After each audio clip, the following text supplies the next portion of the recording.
아버지와 우리 주 예수 그리스도로부터 오는 은혜와 평강이 이 자리에 계신 여러분들과 지금 인터넷을 통해서 함께 예배 자리에 함께 참여하신 모든 교우 여러분들에게 지금부터 영원토록 함께 하시길 주님의 이름으로 축원합니다. 코로나 상황이 여의치 않습니다. 일정대로라면 벌써 이 자리에 우리 모두가 모든 교우들이 함께 모여서 안부도 묻고 또 말씀과 성찬 그리고 기도와 찬송을 기쁘게 나눴어야 할 텐데 모든 일이 우리 계획대로 잘 움직이지는 않는 것 같습니다. 특별히 서울, 인천, 경기 지역의 상황이 더 악화되는 것 같아서 이래저래 염려가 많습니다.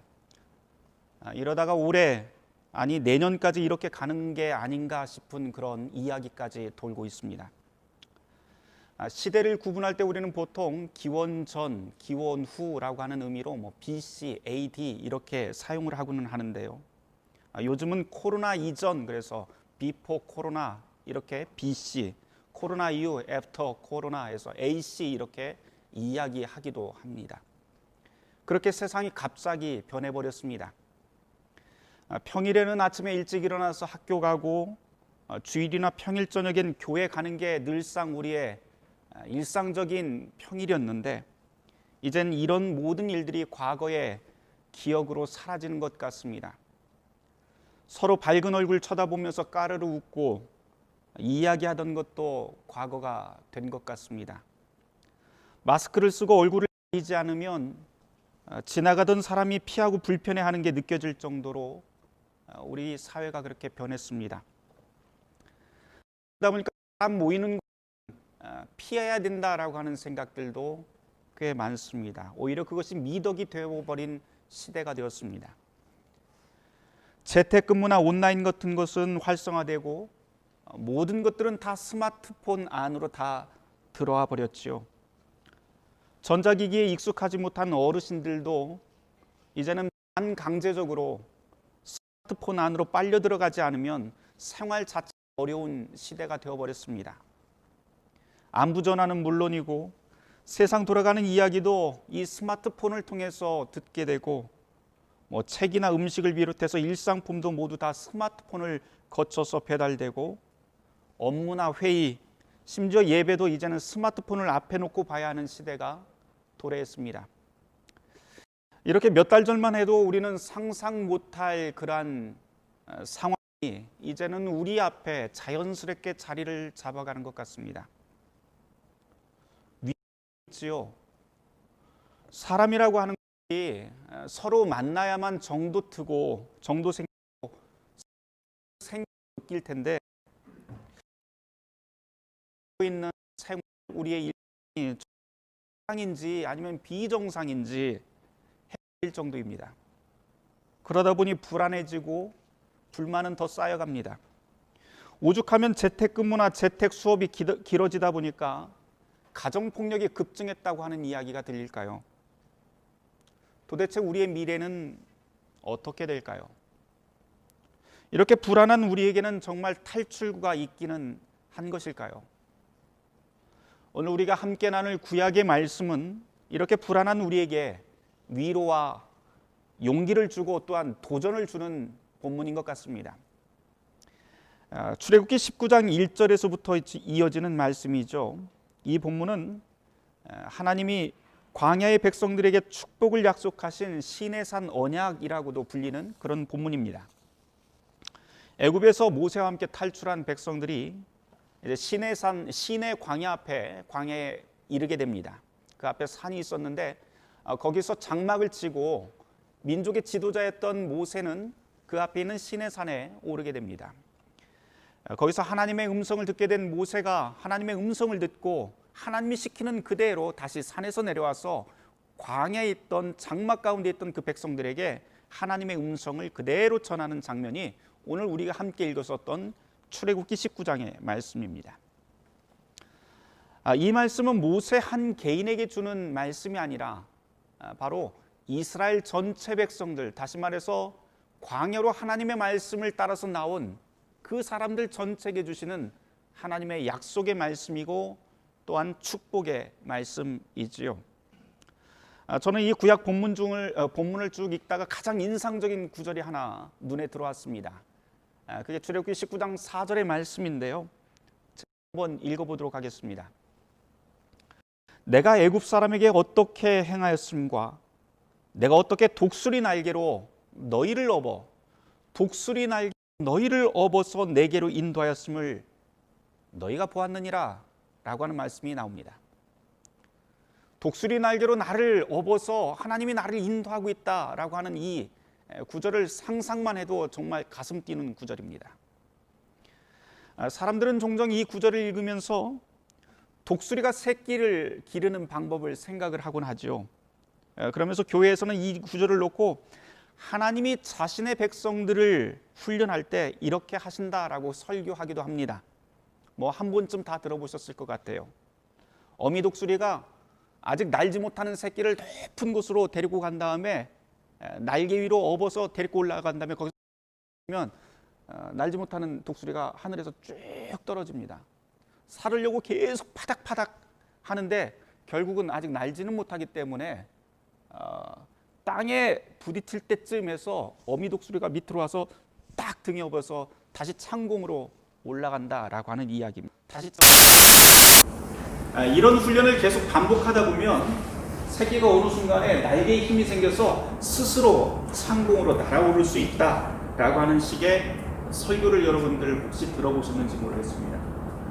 그러면서 하나님도 당신의 백성들을 이렇게 훈련시키면서 스스로 일어설 수 있도록 강하게 만드신다라는 말입니다. 근데 사실 알고 보면 근거 없는 이야기입니다. 독수리가 새끼를 그렇게 키우는 법 없습니다. 혹시라도 동물학자들한테 이런 이야기하면 다들 헛웃음 치고 그냥 지어낸 허구인데요. 오늘 함께 읽은 이 구약의 이 말씀도 역시 사실은 우리가 이전에 알고 있었던 그런 독수리 훈련법과는 전혀 상관없는 이야기입니다. 그렇다면 이 구절에 나와 있는 독수리 날개로 업어서 인도하신다고 하는 이 뜻은 도대체 무엇일까요? 이 멋진 구절은 도대체 어디서 나오는 말일까요? 우선 우리가 고려해야 될 것은 지금 애굽에서 탈출한 백성들은 이 구약의 백성들이 살아왔던 그 삶의 자리가 애굽이라고 하는 것, 우리가 소위 이집트라고 하는 것을 우리가 염두에 두어야 될 것 같습니다. 이 이스라엘이라고 하는 이 백성들이 살던 그 삶의 자리가 중동 문화권이었기 때문에 거기에 문화 영향을 받지 않을 수가 없습니다. 특별히 이 출애굽기는 애굽이라고 불리는 이 이집트의 종교 문화와 매우 밀접한 관련이 있는데요. 고대 이집트에서는 이 독수리가 뜻하는 것이 또 따로 있습니다. 뭐냐면 이 본문이 말하고자 하는 이 뜻을 이 이집트에서 말하고 있는 독수리가 어떤 의미인지 우리가 알게 된다면 좀 더 확실하게 알 수 있을 것 같아요. 이집트에서 독수리는 일종의 신입니다. 그런데 어떤 신인가 하면 이집트를 다스리고 있는 바로, 다시 말해서 왕이죠. 이집트 바로가 왕인데 이 왕을 지키는 수호신이 바로 독수리입니다. 그 때문에 고대 이집트 벽화나 뭐 이런 그림들을 보면 거기에 독수리가 자주 나오는데 이 독수리가 바로 이 바로를 지키는 수호신입니다.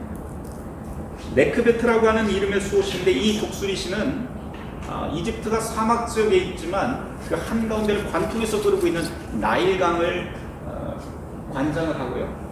나일강은 관장을 하면서 이집트에 풍요를 주는 신이기도 합니다. 그럼 이제 출애굽기가 이집트에서 탈출한 사람들의 이야기니까 이 사람들 입장에서 한번 이 독수리가 어떤 의미인지 좀 생각해 볼 필요가 있습니다. 광야에 나온 사람들은 이제껏 이집트에서 살았던 사람들이죠. 그리고 그곳의 최고 권력자는 이집트의 왕인 바로였습니다.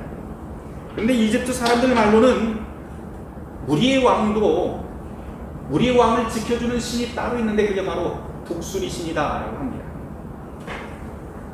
출애굽기 19장 4절에서 말하고 있는 게 바로 이것입니다. 애굽에서 생활하던 사람들이 광야로 나온 지 이제 3개월밖에 지나지 않았는데요. 그 3개월 동안 아주 넌덜이 나는 그런 모진 삶을 살게 되죠. 적과 꿀이 흐르는 땅으로 간다고 해서 죽을 힘을 다해서 애굽을 빠져나왔는데 애굽 군대가 목전까지 쫓아오지를 않나. 마실 물이 없어서 사막 한가운데서 갈증나 죽을 뻔하지를 않나? 굶어 죽을 것 같은 경험을 하지를 않나? 사막에 있었던 부족들에게 습격을 당하지를 않나? 뭐 이래저래 문제가 계속해서 터집니다. 이게 3개월 동안 광야로 나온 백성들에게 불어닥친 그런 경험들입니다. 그러니 지금 이 백성들을 애굽에서 끌고 나온 이 지도자 모세는 도대체 마음이 어떨까요? 백성들은 또 모세를 어떻게 쳐다볼까요? 이 사람 따라다닌 지 3개월이 됐는데 죽을 일만 계속 생깁니다. 저 사람이 정말 하나님의 종이 맞기는 한지 이제는 백성들이 다 의심하기 시작합니다. 그리고 우리 앞날이 자꾸만 걱정이 되기 시작을 합니다. 그러다 보니 옛날 생각 간절하죠. 옛날에 애굽에 있을 때 종이었지만 그곳에서 고기 먹던 이 생각이 자꾸 새록새록 떠오릅니다. 차라리 이 지겨운 광야 생활 다 때려치고 다시 무릎 꿇고 고개 숙이고 애굽으로 돌아가는 게 낫겠다. 이런 생각이 드는 건 어쩌면 당연한 일입니다. 이게 바로 출애굽기 19장 이전까지 일어났었던 딱 3개월 동안의 일들입니다. 모세도 그렇고 백성들도 그렇고 지칠 대로 다 지쳐 있습니다. 다 그냥 그만두고 다 때려치고 그냥 원래 있던 자리로 돌아가고 싶습니다. 이때 하나님이 모세를 산으로 불러 세우지요. 그러면서 하시는 말씀이 내가 너희를 독수리 날개로 업어 인도하였다라고 하는 말씀을 해주십니다. 사실 얼토당토하는 이야기로 들릴 수 있어요. 왜냐하면 지금 애굽 생활이 간절했던 이 간절한 백성들이 떠올린 독수리는 어떤 독수리예요?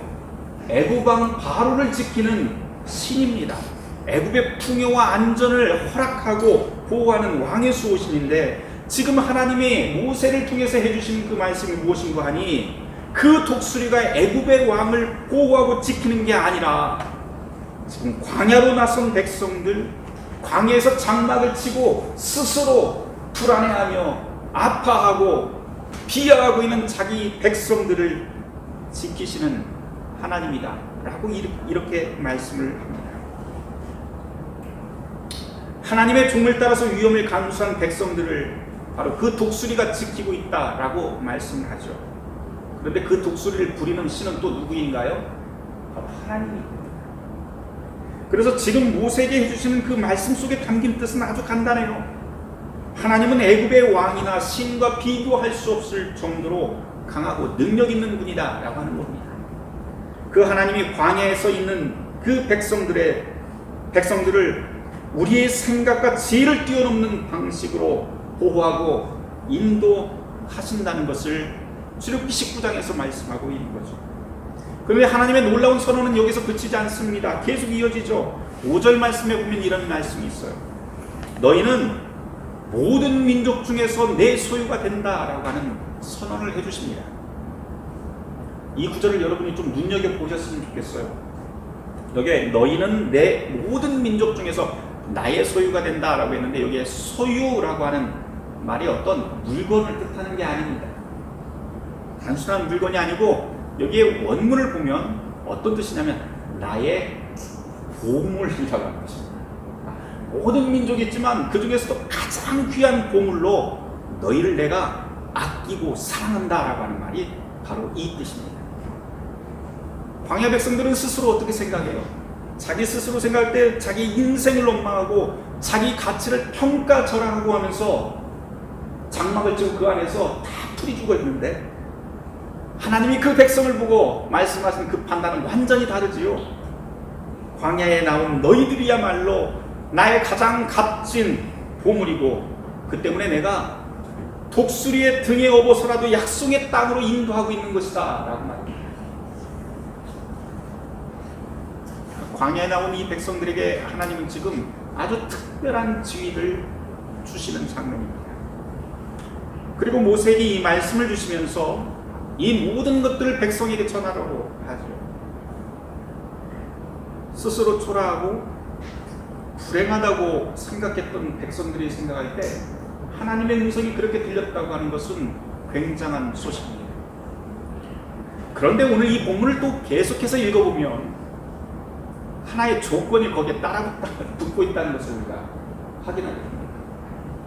5절에서부터 6절까지 말씀인데요. 제가 한번 읽어보겠습니다. 세계가 다 내게 속하였나니 너희가 내 말을 잘 듣고 내 언약을 지키면 너희가 내 말을 잘 듣고 내 언약을 지키면 너희는 모든 민족 중에서 나의 보물이 되겠고 너희가 내게 대하여 제사장 나라가 되며 거룩한 백성이 되리라 라고 하는 말씀입니다. 이 구절을 놓고 율법과 복음이 어떻고 하면서 신앙 이야기를 하면 끝도 없습니다. 하지만 이 구절을 그렇게 복잡하게 생각할 이유가 하나도 없습니다. 모세에게 지금 주시는 하나님의 약속은 아주 단순하고 간명합니다. 너희가 나의 말을 듣고 내가 세운 언약을 잘 지키면 모든 민족 가운데서도 가장 빛나는 보물로 너희를 세우겠다라고 하는 말씀입니다. 어쩌면 이 말씀이 하나님께서 자기의 백성들에게 너희를 번영하게 하겠다, 성공하게 하겠다 그러는 번영신학, 성공의 신학으로 그렇게 설교할 수 있을지도 모르겠습니다. 그러나 하나님은 지금 여기서 매우 대담한 약속을 하시는데요. 우리가 그분의 뜻을 받들어 살기만 한다면 풍요로운 땅에 들어갈 수 있고 풍요로운 삶을 살 수 있다라고 하는 것은 확실한 약속입니다. 그런데 여러분 오해하지 마십시오. 이 구절을 읽으면서 이미 말씀드린 바와 같이 우리가 알고 있었던 그런 번영신학이나 성공신화를 위한 그런 말씀은 아닙니다. 왜냐하면 지금 주님께서 주시는 이 축복과 번영의 약속은 어떤 특정한 한 개인에게 주는 그런 약속이 아닙니다. 누구에게 말하라고 그래요? 바로 산에 내려가서 지금 장막 치고 있는 그 백성들에게 주라라고 하는 말씀입니다. 다시 말해서 이것은 이 약속의 땅을 가슴에 품고 소망하면서 걸어가고 있는 그 공동체에게 주시는 약속.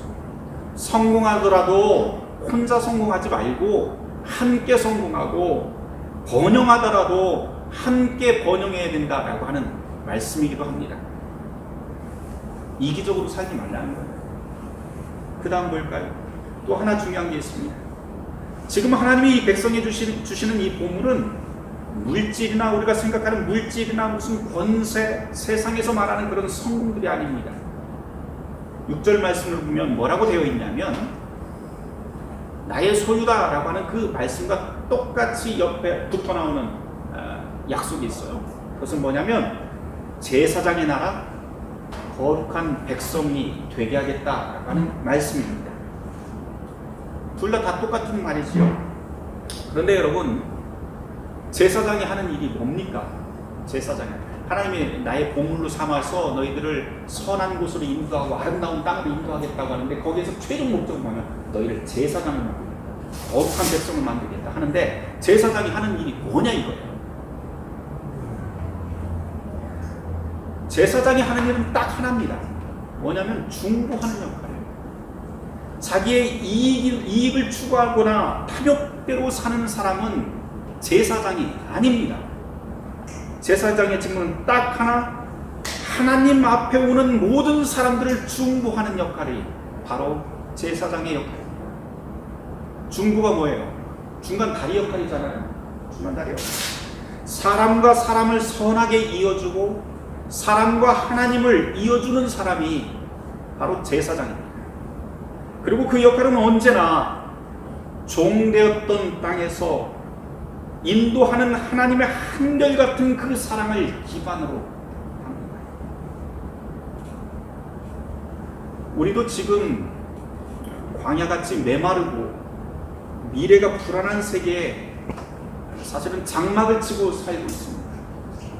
단순히 코로나 때문은 아니지요. 하나님의 자녀라고 하는 그리스도인으로서 이 땅을 살아가는 게 점점 쉽지 않은 일이 되어가고 있습니다.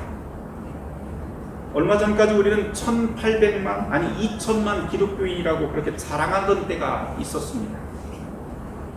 그런데 지금 우리의 현실과 우리의 미래는 절대로 그렇게 녹록하지 않습니다. 여기저기서 탈종교 현상이 가속화되다 보니까 지난 몇 년 사이에 우리나라도 이제는 무종교인이 종교인 숫자를 앞질러 버렸습니다. 그래서 우리나라는 이제 무종교 사회로 진입을 한 지 몇 년 되어 버렸습니다. 그 중에서도 여러 종교들이 있지만 그 중에서도 눈에 띄는 것은 개신교인들의 숫자가 급락했다는 사실입니다. 더 큰 문제는 교회에 대한 사회적 인식이 날이 갈수록 바닥으로 추락하고 있지요. 또 더 큰 문제가 또 있다면 교회의 미래인 10대에서부터 30대 청년 그 기독교인의 비율은 정말 암울할 정도로 통계로 잘 안 잡힌다고 하는 사실입니다. 이 뜻이 무슨 뜻이에요? 몇십 년 지나면 정말 기독교가 거의 눈에 보이지 않을 수 있다는 그런 가능성을 이야기하는 것입니다. 이런 식이면 우리의 미래는 보이지 않습니다. 교회가 이렇게 위기를 맞게 된 데는 여러 가지 이유가 있겠죠. 사회적인 이유, 문화, 또 인구 절벽, 등등 여러 가지가 있겠지만 무엇보다도 우리가 가슴 아프게 탄식하면서 회개해야 될 것이 있는데 교회를 떠나거나 찾지 않는 사람들 대부분이 공통적으로 하는 이야기들이 있어요. 뭐냐면 교회에서 예수를 찾을 수 없다라고 하는 겁니다. 얼마나 비극적인 말. 교회에서 예수를 찾을 수 없다라고 하는 말을 아주 공공연하게 우리는 들을 수가 있습니다. 교회는 우리가 예수의 몸이라고 그렇게 부릅니다. 교회가 주님의 몸이라면 그분이 이 땅에서 보여주신 대로 살아가는 것이 교회이고 그렇게 살아가는 것이 그리스도인이 마땅합니다. 예수님이 본을 보여주신 대로 교회도 자신의 유익을 위해서가 아니라 비탄에 잠긴 세상 위에서 무언가 섬기고 희망을 심는 일들을 해나가야 합니다. 오늘 복음서 본문으로 우리는 마태복음 9장 35절 이하를 함께 읽었는데요. 거기 정말 유명한 성구가 하나 또 나오죠. 뭐냐면 추수할 것은 많되 추수할 일꾼은 적다 라고 하는 예수님의 탄식입니다.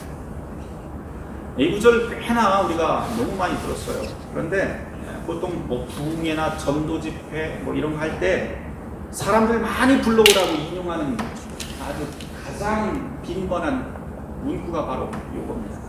추수할 것은 많되 추수할 일꾼은 없으니까 나가서 좀 전도 좀 해오세요. 교회로 다 사람들 좀 끌어오세요. 그런데 정작 마태복음 기자가 우리가 그런 식으로 해석하는 걸 들으면 아마 머리 잡고 뒤로 쓰러질 것 같습니다. 뒷목 잡고 쓰러질 것 같아요. 전혀 그런 의미가 아니거든요. 여기서 마태복음이 28장까지 되어 있는데 마태복음이 구성된 그 뼈대를 여러분에게 좀 소개를 해야 될 것 같아요. 마태복음에서 보면 이 구절은 사실은 이 땅의 비참한 현실을 고발을 하면서 그리고 예수님과 함께 이 비참한 현실을 같이 하나님의 나라로 바꾸어 나갈 사람들을 부른 다음에 세상 안에서 그 일을 해가는 데 목표가 있습니다. 실제로 마태복음 10장으로 딱 넘어가 보면 거기서 12제자를 불러서 이 일을 시작하는 것을 우리는 확인할 수 있죠. 교회 안으로 자꾸만 사람을 불러들이는 것이 아니라 오히려 세상 밖으로 제자들을 나가게 합니다. 여기서 마태복음이 떠받치고 있는 구성의 뼈대를 조금 설명을 해야 되는데 마태복음이 전체 28장으로 구성되었는데 의도적으로 이 마태복음서 기자가 예수님의 말씀 덩어리 5개를 이 마태복음에다가 차곡차곡 이렇게 구성을 해놨어요. 배치를 해놨어요. 기가 막히게 배치를 해놨는데 첫 번째 예수님의 말씀 덩어리가 말씀 이야기거리가 어디에 나오냐면은 우리가 소위 산상설교라고 하는 마태복음 5장에서 7장까지가 첫 번째 이야기 덩어리입니다. 이야기 묶음이고요. 두 번째가 우리 오늘 복음서 본문을 읽은 마태복음 10장인데 여기는 선교에 대한 이야기가 한참 또 예수님의 말씀으로 던져집니다. 그 다음에 마태복음 13장에 예수님의 비유 이야기가 천국에 대한 비유 이야기가 한 묶음이 또 나오죠. 또 하나의 묶음이 18장에 또 나오는데 네 번째 묶음이 나오는데 거기에서는 우리가 하나님의 백성으로서 한 공동체가 된다면 어떻게 살아야 될 것인가 하는 아주 구체적인 강령들이 또 거기에서 선포가 됩니다. 그리고 24장, 25장에서 종말에 관한 가르침들이 또 길게 나옵니다. 그래서 이 예수님께서 5개 설교, 5편의 큰 주제에 대한 말씀들이 마태복음에 기가 막히게 배치가 되어 있습니다. 그런데 왜 마태가 이렇게 5개의 묶음을 마태복음에 이렇게 묶어놨느냐 하는 게 중요한 이야기입니다. 이 예수님의 이야기가 유대인들이 들었을 때 어떻게 됐냐면은, 유대인들은 그 당시에 하나님의 말씀이라고 믿는 것이 딱 하나 있었는데, 그것이 뭐냐면 구약에 맨 앞에 나와 있는 오경이라고 부르는 책들입니다. 오경이 뭐예요? 창세기, 출애굽기, 레위기, 민수기, 신명기잖아요. 이 5개는 가장 권위 있는 하나님의 말씀이다라고 하는데, 마태는 거기다 딱 던져놓고, 지금 마태복음에 5개의 예수님의 이야기를 던져놓으면서 여기에 5개의 오경, 하나님의 새로운 계명이, 하나님의 말씀이 우리에게 주어졌다라고 이야기합니다.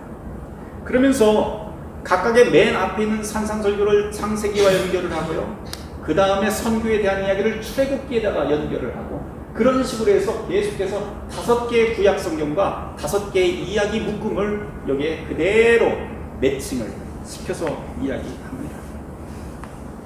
그러니까 순서대로 보자면 우리가 함께 읽은 마태복음 9장 10장 이야기는 구약으로 따지면 출애굽기에 해당하는 말씀이죠. 이게 무슨 말이냐면, 구약의 출애굽기는 마태복음에서 선교를 가르치는 말씀이니까, 지금 마태복음 9장부터 오늘 우리가 읽었는데 추수할 일꾼을 부르는 그 장면은 출애굽하던 백성과 광야에서 장막을 치고 있던 사람들의 비참한 현실을 말한 다음 젖과 꿀이 흐르는 땅으로 인도하는 하나님의 이야기다라고 하는 것을 마태복음은 우리에게 들려주려고 하는 의도가 여기에 담겨 있습니다. 다시 말해서 마태복음 9장에서 예수님의 복음이라고 하는 것은 광야 같은 불안한 사람들은, 광야 같은 곳에서 살아가는 우리들, 이 불안한 우리들을 불러서 독수리 날개로 보호하듯 치료하며 선한 곳으로 하나님이 우리를 인도하신다라고 하는 그 뜻을 전하고 있는 것이죠. 그렇게 주님의 뜻에 인도되어가는 사람들은 주님과 함께 세상 속에 소망을 심어가는 삶을 살아야 된다라고 하는 것이 마태복음 10장의 이야기입니다. 그게 선교예요. 선교라고 하는 것은, 선교, 전도라고 하는 것은 사람들 교회 안으로만 자꾸 불러 모으는 것이 아니라 마태복음 10장 8절 말씀에 나온 그대로 우리가 그 사랑을 거저 받았으니 거저 세상 속에서 나눠주는 삶을 사는 것, 그것이 마태복음에서 이야기하는 선교의 골자입니다. 끝으로 한 가지만 말씀드리고 오늘 마치려고 합니다. 마태복음이 언제 쓰여져 있는지 사실 굉장히 의견이 분분해요. 그러나 이 복음서를 읽고 마태복음을 읽고 가장 위로를 받았던 시대 그리스도인들이 있습니다. 언제냐면 서기 70년에 예루살렘 성전이 무너졌을 때 이 마태복음을 읽고 이스라엘 안에 있었던 유대교 그리스도인들이 굉장히 큰 위로를 얻고 용기를 얻고 도전을 얻게 됩니다. 그게 참 역설이지요. 하나님의 성전, 하나님이 계신 그 성전이 무너졌을 때 그리스도인들은 이 마태복음의 이 말씀을 통해서 용기를 얻고 위로를 얻었다는 건 매우 큰 역설입니다. 그런데 이것이 정말 복음이다라고 지금 마태복음서 기자는 우리에게 선언합니다. 우리는 어떤가요? 우리가 지금 살아가는 이 시간, 이 시대 역시 성전이 무너져서 예배할 공간이 사라진 것 같은 그런 시대를 우리도 역시 살아갑니다. 그러나 모세를 통해 광야 백성들에게 복음을 들려주신 하나님, 그리고 제자들을 불러서 세상으로 흩어지게 하면서 세상을 치유하신 주님의 복음이 오늘 우리에게도 동일하게 선포됩니다. 성전이 무너져서 희망을 잃어버렸던 초대교회 교인들에게 복음이었듯이 오늘 우리에게도 이 말씀이 우리에게 힘이 됩니다. 사랑하는 성도 여러분, 우리의 구원을 위해 거저 주신 주님의 생명을 우리가 기억해야 됩니다. 그리고 어디 있든지 우리가 살아가는 그 장소가 광야이든지 산이든지 각자 살아가는 그 현장에서 주님 닮은 사랑과 섬김의 삶을 살아가는 것이 우리가 마땅히 해야 될 선교이고 전도라고 하는 것을 꼭 기억하시길 바랍니다. 분명한 것은 우리의 종착역은 지금 여기가 아니다라고 하는 사실이죠.